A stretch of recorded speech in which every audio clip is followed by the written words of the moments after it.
brother wrote it with me too. And this guy helped. Welcome back to the Brattle. Yeah, it's great to be here. I'm going to throw out some questions to the audience for a minute, but I thought I'd give them a second to gather themselves. So with this in the which you're really invested in New England iconography, can you talk about your passion for that and your desire to bring it to the screen? Yeah, I mean, look, I mean, I'm incredibly happy to be in New England running another New England horror adjacent folktale. But to be honest, I wrote a movie in medieval Britain and a movie in Biedermeier, Germany, and Transcarpathia, and a movie in Siberia, and it's just the two New England movies got greenlit. But no, I mean, both of these films are me trying to commune with the folk culture of my region, and as I talked about plenty in The Witch, you can't help but be creeped out by living here. Obviously, Virginia aside, New England is the oldest part of the United States that has white Anglo-Protestant culture. So it's been, this white Anglo-Protestant culture has been around this region long enough to have white Anglo-Protestant ghosts. There you go. So I know you've got a lot of attention to detail, a lot of research. I know like a lot of this was all built by you. Can you talk about the process of that? Yeah, we built every building you see in the movie, including the 70-foot working lighthouse tower. I would have wanted to have done it like that so that I could have absolute control. But because this was expensive for a black and white movie, I had to do my due diligence to try to scout and find a lighthouse that would work for us. But there was no lighthouse that suited the story and atmosphere that was accessible. And you need to have good road access to make a movie, you just do. So we found the most inhospitable outcropping of volcanic rock at the southern tip of Nova Scotia with the most punishing weather with great road access, and built our lighthouse station there. Wow. So speaking of atmosphere, you have amazing sound design in this. Can you talk a little bit about your using sound as a character almost? Yeah, I usually write listening to music, and I did somewhat on this, but I made a soundscape of, similar to the soundscape of this movie to listen to while I wrote. And when we were shooting in Cape Foreshoe, these sounds are around. I mean, look, if you've gone on a vacation to the beach and you stayed in like some kind of cottage or shack by the beach, you hear the waves, even if it's a nice lulling sensation. But you hear a lot more profound sounds when you're in a more intense location. But everything works to help build the atmosphere. I mean, from the silly format, the aspect ratio and the black and white 35mm negative, and how that grain structure, the way the blacks bottom out, that adds to the atmosphere. The period correct buttons and the facial hair, during the fingernails, and the way the floorboards look and are shaped, and then and all that sound design. We worked very hard on making sure that everything in the house would be as crusty, dusty, rusty, and musty as possible, and that the sound of that water pump was going to indicate that there was no way that the water that came out of that pump was going to be anything but the most foul water ever. Are there questions in the audience? Right over there. Was it difficult to negotiate shooting at that aspect ratio of 1:19:1? Was it difficult negotiating shooting that aspect ratio? With like creatively or with the financiers? Financiers. Yes. Look, to be totally frank, RT Features, New Regency, and A24 were incredibly supportive and gave me an incredible amount of freedom, and I'm really shocked that this film got made and got made in this way. That didn't mean that I didn't have to talk a lot and wear them down to get what I wanted. But once they understood why it mattered, like people were on board. But yeah, of course we had a long meeting where everyone said, can you please shoot it digitally in color so we can have a color version, or even please even just color film stock, so that we can have a color version so we can sell this to certain foreign markets that won't accept a black and white movie. No. And I think the aspect ratio people sort of just they didn't want to bother at this point. But Michael Schaefer at New Regency, who I truly love and has been a great advocate, gives excellent notes. A week before we went to camera, he said, "Look, I'm seeing all this footage of like the sets that you built. This location is incredible. Like you want to shoot this movie in scope. Like this is very mannered. People are going to think that you're trying too hard. I think it's a really bad move." And I stayed on the phone for 40 minutes talking about art history and Durr's Apocalypse and a vertical aspect ratio, and finally said, "Okay, just whatever you want, just hang up." Over here. Between you and your brother, how did you put the dialogue on paper? Like, how do you write those words? How did you and your brother come up with this specific dialogue? It was not easy, and it took a lot of research. Being that this film takes place in a nautical setting in New England in the 19th century, obviously we're going to open up Melville real quickly. We jumped across the pond to check out Coleridge and Stevenson again and other usual suspects, and we looked at Lighthouse keepers' journals and interviews with lumberjacks for Robert Pattinson's character, and a lot. I mean, just a whole lot of stuff. I think it's best if you're doing dialect to write in dialect rather than to write it in modern English and then translate it. So even though we were learning the dialect, we were writing always in dialect. So that means that Defoe's character, while he, Robert Pattinson calls him a goddamn parody, in the beginning he really was our best mashup of Long John Silver and the captain from The Simpsons. But along the way we learned a lot, and the most helpful resource was Sarah Bourne Jewett, a writer from the good old state of Maine, and she was writing in the period that our film takes place, and she was interviewing sea captains, sailors, and farmers, and then writing her main stories in dialect phonetically. So that was just, her work was a real gold mine. And then my wife found a thesis about dialect in Sarah Bourne Jewett by Evelyn Starr Cutler, and Ms. Cutler, she broke down these dialects and provided rules.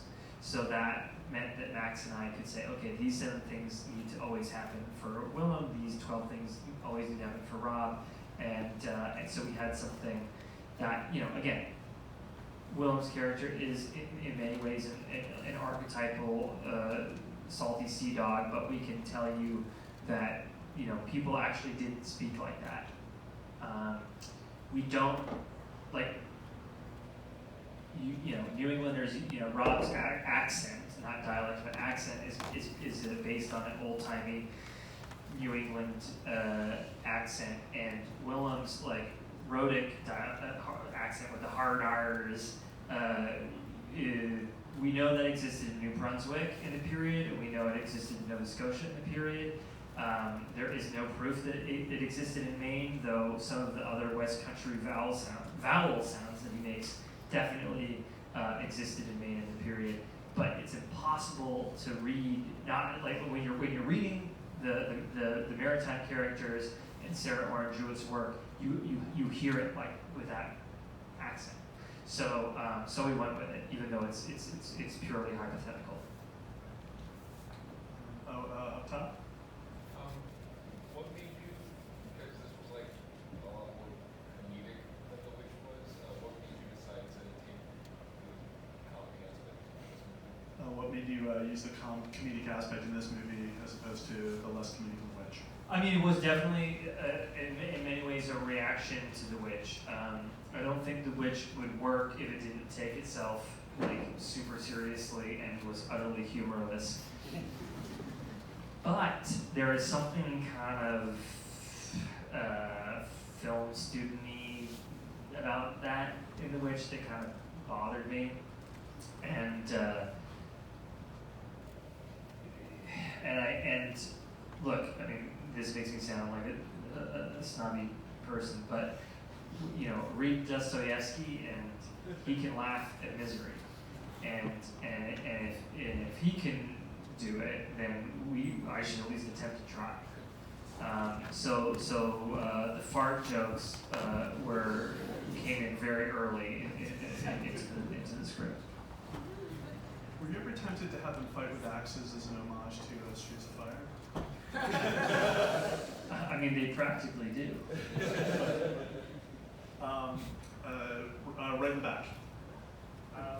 With The Witch and Willem Dafoe's God-fearing character, I noticed that faith is something that, and crisis of faith is something that reoccurs. What draws you to that subject matter, and how did your approach to that develop from The Witch to this?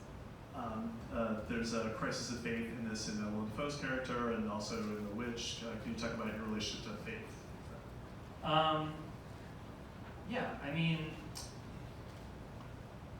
folktales, fairy tales, mythology, religion, sometimes the occult, those are the things that turn me on the most, and I'm most interested in, even more than cinema, and I love cinema. And as we look, I mean, obviously we know that the United States is a very religious country, but certainly in the Brooklyn hipster intelligentsia enclave that I live in, I live in a very secularized society, and so of course I'm interested in the sacred when all that is around me is the profane, and I'm interested in with going into the past in understanding who we are and where we're going from where we came from, and trying to explore ideas that are bigger than us, ecstatic ideas, which in this, not that I'm like anti-science or something, which I completely am, but like science is a great thing, but in the world where like science and numbers are now God, the films and stories that explore ideas and philosophies that are bigger than us are science fiction, which makes perfect sense. But, why can't they be a light in a lighthouse? Dudes. I noticed that the actors put themselves through the ringer as far as just looked incredibly uncomfortable a lot of times during the film. Was it incredibly uncomfortable filming the actual film as well? Was it uncomfortable filming for the filmmakers, or for the actors, and I suppose for you too? Yes. I don't have a lot of fond memories about making this movie. I'm from New Hampshire, and I don't mind being cold. I prefer to be cold than hot any moment of any day. But I've never felt so cold as I did on Cape Fortune, because as Willem Dafoe says, there ain't no trees on this rock like your Hudson's Bay Bush.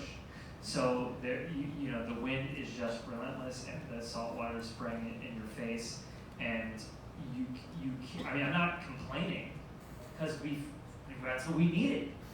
You know, we needed this horrible weather. We needed these brutal conditions. So I'm not complaining, but the truth is, like, yeah, you're cold, you're tired. It's not easy. Like when there's gale force winds and torrential downpours, like human beings cannot work quickly, and camera equipment is going to break down, and the Bond company and the producers are going to be freaking out. And then when we moved inside, we're shooting with film stock that hasn't changed since the 1950s, and it requires a lot more light to get exposure than like anyone's remembers, because we haven't been shooting like that since the 80s or earlier. So the lighting sets are taking forever, and the scene work is really intense.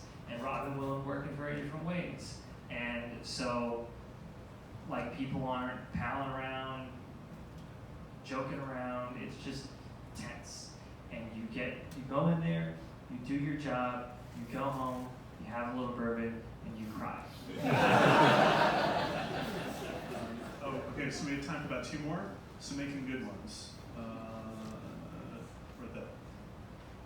This goes off of that nicely. It's such an intense two-hander. I was wondering if there was any rehearsal time beforehand, and if you shot more or less in sequence, what that's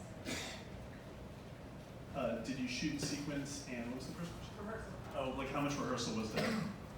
We did not shoot in sequence because Mother Nature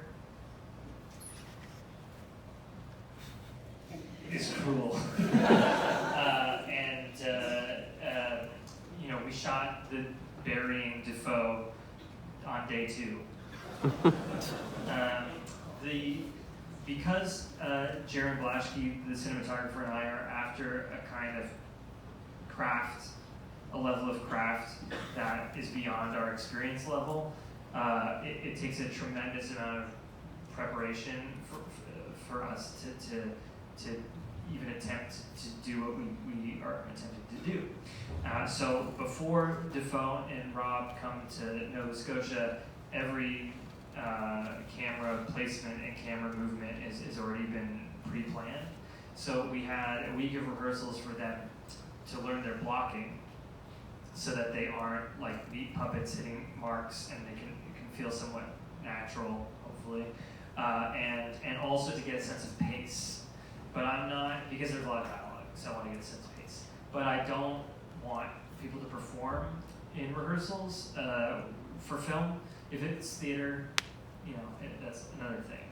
However, Willem Dafoe has more energy than anyone on planet Earth, and he has a formidable theater career.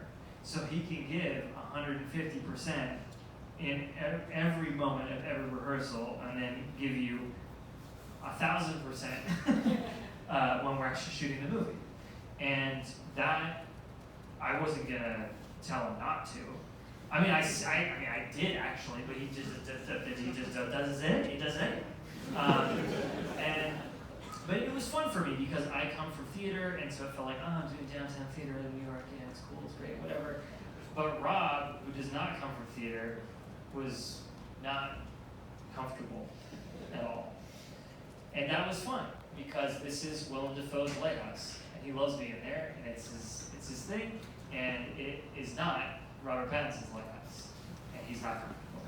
So I didn't have to do any kind of Kubrickian, sadistic, manipulatory anythings. The camera sees what is happening, and it was helpful for us. All right, before we get to the last question, I want to remind you that the Lighthouse opens next week at the Somerville and the Coolidge, and also the Kendall. So please tell everyone you know to go see it and support independent theaters and independent film. Yes? Right. Last question. Was there any particular island or story that kind of started the idea for this movie? Was there any particular island or story that started the idea for this? So, like I've been saying the same stuff over and over again, so I don't remember what I've already said in this room. But basically, on the 3rd year year of trying to get The Witch financed. No one wanted to make The Witch because no one wanted to make a movie about pilgrims praying for an hour and a half in early modern English. I was having dinner with my brother, and he said, "I'm writing a screenplay that's a ghost story in a lighthouse." And I was very jealous of that idea. And I thought that I should probably be working on that instead of a stupid Witch movie. But a couple months later, he said it wasn't going so well, and I asked if I could take a crack at it. Because when he said ghost story in a lighthouse, I pictured this black and white atmosphere of this movie very much, very specifically. So I wanted to find a story that could accompany the atmosphere that I envisioned. And very quickly, I came across a story that's often referred to as Small's Lighthouse Tragedy. Okay, yeah, you know, okay, good for you. And it's a story about two lighthouse keepers in Wales around 1800 who are both named Thomas. One older, one younger, and storm comes. They can't leave the lighthouse station. The old one dies. The young one goes crazy. You know, obviously you can see that that's sort of the groundwork for this. But the fact that they were both named Thomas was particularly inspiring to me, and I thought that I could make potentially an interesting two-hander about identity that could devolve into something obscure and hopefully bizarre. Thanks so much for coming out, Robert.